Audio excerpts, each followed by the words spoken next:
ಈಗ ಮೀಟಿಂಗ್ ಇದೆ global investors meeting ಇದೆ ಪ್ರಿಪ್ರೇಷನ್ದು ನಿಮ್ಮ ಮೀಡಿಯಾ ಪ್ಲಾನ್ದೇ ಅದ ಮೀಟಿಂಗ್. ಹಾಂ ರಾಜ್ಯ ಸರ್ಕಾರ 60% ಸರ್ಕಾರ ನೋಡಿ, ನಾನು ನಿನ್ನೆ ನಾನು ಉತ್ತರ ಕೊಟ್ಟಿದ್ದೀನಿ.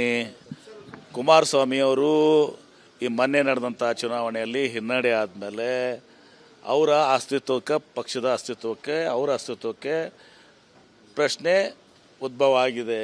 ಹೀಗಾಗಿ ಅವರು ಹತಾಶರಾಗಿ ಈ ರೀತಿ ಹೇಳಿಕೆಯನ್ನು ಕೊಟ್ಟಿದ್ದಾರೆ. ಸಾಕ್ಷಿ ಕೊಡಲಿ, ಎನ್ಕ್ವೈರಿ ಮಾಡ್ತೀವಿ. ಸುಮ್ಮನೆ ಈಗ ಹಿಟ್ ಆ್ಯಂಡ್ ರನ್ ಮಾಡೋದವ್ರದ್ದು ಸ್ವಭಾವ ಇದೆ. ಕುಮಾರಸ್ವಾಮಿ ಅವ್ರದ್ದು ಹಿಟ್ ಆ್ಯಂಡ್ ರನ್ ಮಾಡುವಂಥ ಸ್ವಭಾವ ಇದೆ. ಅವ್ರಿಗೇನಾಗಿದೆ ಅಂದರೆ ಇವತ್ತು ಸಂಕ್ರಾಂತಿ ನಂತರ ಕಾಂಗ್ರೆಸ್ ಸರ್ಕಾರ ಹೋಗ್ತದೆ ಅಂತ ಹೇಳ್ತದೆ, ಬೆಳವಣಿಗೆ ಆಗ್ತವೆ, ರಾಜಕೀಯ ಬೆಳವಣಿಗೆ. ಸಂಕ್ರಾಂತಿ ನಂತರ ಅವ್ರ ಪಕ್ಷದಲ್ಲಿ ಇವತ್ತು ವರ್ಷ ಶಾಸಕರು ಉಳಿಯಂಗಿಲ್ಲ ಯಾರು. ಗೊತ್ತಿದೆ ನಿಮಗೆ. ಹಿಂಗಾಗಿ ಹತಾಶರಾಗಿದ್ದಾರೆ, ಹತಾಶರಾಗಿ ಮಾತನಾಡ್ತಾ ಇದ್ದಾರೆ ಅಷ್ಟೇ. ಸರ್, ಸರ್ಕಾರದ ಧೋರಣೆ ಬಗ್ಗೆ ಕೆಲವು ಗುತ್ತಿಗೆದಾರರು ಕೂಡ ಅಸಮಾಧಾನ ವ್ಯಕ್ತಪಡಿಸ್ತಾ ಇದ್ದಾರೆ ಸರ್. ಕುಮಾರಸ್ವಾಮಿ ಹೇಳಿಕೆ ನೋಡಿ ಒಂದು ಕೆಲಸ ಮಾಡಿ, ಯಾರು ಗುತ್ತಿಗೆದಾರರು ಸಮಾಧಾನ ಮಾಡಿದ್ದಾರೆ ನಿರ್ದಿಷ್ಟವಾಗಿ ಅವರು ಇದು ಕೊಡಲಿ, ಅದನ್ನು ನಾವು ತನಿಖೆ ಮಾಡ್ತೀವಿ. ತಪ್ಪಿಸ್ತರಿಗೆ ನಿರ್ದಾಕ್ಷಿಣ್ಯವಾಗಿ ಕ್ರಮ ಕೈಗೊಳ್ತೀವಿ. ಸುಮ್ಮನೆ ಗಾಳಿಯಲ್ಲಿ ಗುಂಡು ಹೊಡೆಯುವಂಥದ್ದು ಆಗಬಾರ್ದು.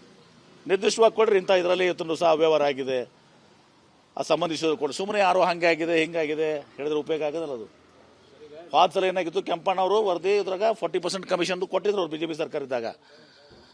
ಈಗ ನೀನ್ಯಾರು ಪ್ರಿಯಾಂಕ್ ಖರ್ಗೆ ಅವರು, ಅವ್ನ ಕಾಂಟ್ರಾಕ್ಟರ್ ಹೌದು ಅಲ್ಲೋ ಅಂತ ನಾವು ಜಿಜ್ಞಾಸೆ ಇದೆ. ಗುತ್ತಿಗೆದಾರರಿಗೆ ಯಾರಾದರೂ ಕುಮ್ಮ ಕೊಡ್ತಿದ್ದಾರೆ ಸರ್? ನಮಗೆ ಗೊತ್ತಿಲ್ಲಪ್ಪ, ನನಗೆ ಗೊತ್ತಿಲ್ಲ. ನನಗೆ ಅದಕ್ಕೆಲ್ಲ ಟೈಮ್, ನಾನು ಅದೆಲ್ಲ ಹುಡುಕಾಡಲಿಕ್ಕೆ ನನಗಷ್ಟು ಸಮಯ ಇಲ್ಲ. ಇಷ್ಟೇ ಹೇಳ್ತೀನಿ, ನಮ್ಮ ಸರ್ಕಾರದಲ್ಲಿ ಅದು ಯಾವುದೇ ರೀತಿ ಈ ರೀತಿ ಕೆಲಸಗಳಾಗೋದಲ್ಲ. ನಿರ್ದಿಷ್ಟವಾಗಿ ಕೊಟ್ಟರೆ ಕ್ರಮ ಕೈಗೊಳ್ತೀವಿ. ಕೂಡಲೇ ನಿರ್ದಿಷ್ಟವಾಗಿ ಆಗಬಾರ್ದು ಅಂತ ಆರೋಪ ಮಾಡಿದಾಗ ಯಾರು ಹೇಳಿದ್ರಲ್ಲ, ಯಾಕೆ ಆರೋಪ ಮಾಡ್ತಾರೆ ಅಂತ ಹೇಳಿದ್ರಲ್ಲ.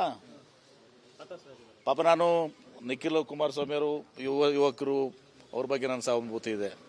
ಆದರೆ ಇಷ್ಟೇ, ಇವರು ಈಗ ಹತಾಶರಾಗಿ ಇವತ್ತು ಹೇಳಿಕೆಯನ್ನು ಕೊಡ್ತಾ ಇದ್ದಾರೆ. ಅಭಿವೃದ್ಧಿ ನೋಡಿ, ಅಭಿವೃದ್ಧಿಗೆ ಹಣ ಕೊಡಬೇಕು ಅಂತೇಳಿ ಶಾಸಕರ ಬೇಡಿಕೆ ಅದರ ಮುಖ್ಯಮಂತ್ರಿಗಳು ಈಗಾಗಲೇ ಇರ್ತಾರೆ. ಮೊನ್ನೆ ಸತೀಶ್ ಜಾರಕಿಹೊಳಿ ಹೇಳಿದ್ರು, ಪ್ರತಿಯೊಬ್ಬರಿಗೂ ಕೂಡ PWD ಇದರಲ್ಲಿ 15 ಕೋಟಿ ರೂಪಾಯಿ ಕೊಡ್ತಾ ಇದ್ದಾರೆ. ಮುಖ್ಯಮಂತ್ರಿಗಳು ಕೂಡ ಈಗ ಎಲ್ಲರಿಗೂ ಕೂಡ 25-50 ಕೋಟಿ ಕೊಡ್ತಾ ಇದ್ದಾರೆ.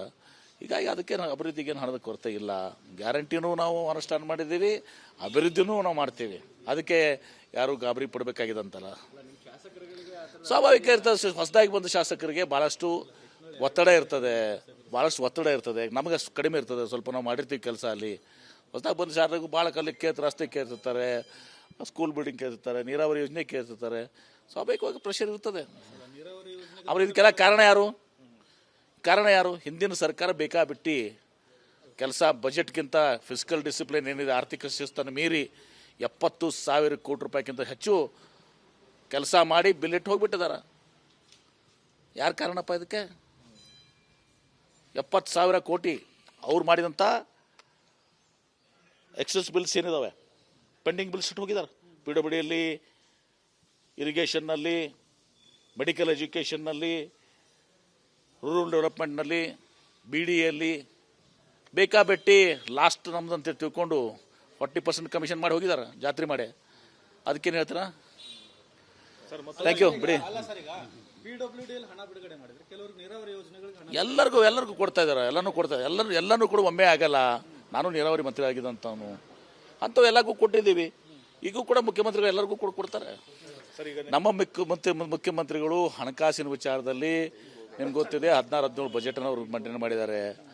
ಅವರು ಅದರಲ್ಲಿ ಪರಿಣಿತರು, ಮೇಧಾವಿಗಳು. ಅವರಿಗೆ ಯಾವ ರೀತಿ ಹಣ ಹೊಂದಿಸಬೇಕು ಅನ್ನೋದು ಗೊತ್ತಿದೆ. ಅವ್ರು ಹೇಳಿದ್ರು, because of a pendency of bills, ಈ ಗ್ಯಾರಂಟಿಯಿಂದ ಸ್ವಲ್ಪ 1 ವರ್ಷ ತೊಂದರೆ ಆಗ್ತದೆ, 1.5 ವರ್ಷ. ಅಷ್ಟರಲ್ಲಿ ಎಲ್ಲ ಸರಿದೂಗಿಸ್ಕೊಂಡು ನಾವು ಮುಂದೆ ಎಲ್ಲ ಮಾಡ್ತೀನಿ ಅಂತ ಮುಖ್ಯಮಂತ್ರಿಗಳು ಹೇಳಿದ್ದಾರೆ.